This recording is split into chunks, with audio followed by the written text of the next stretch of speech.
Hey friends, if you wish to change battery performance in Windows 11, then please watch this video. So here's what we have to do. Right click on the start button and select settings from the menu. Now go to the system tab and select power and battery. I want you to know this, that there is no battery setting as such.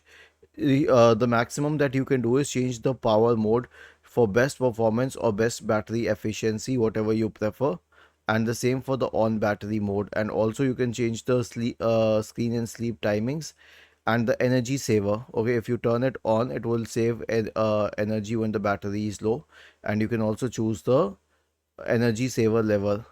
Okay, so and you can monitor the battery usage. So this is the maximum that you can do. There's nothing that can specifically change the battery performance. That is not in our hands. Was this helpful? If yes, then please subscribe to the channel. If not, then let us know in the comment section of the video on how we could help you further. Thank you for watching this video and have a nice day.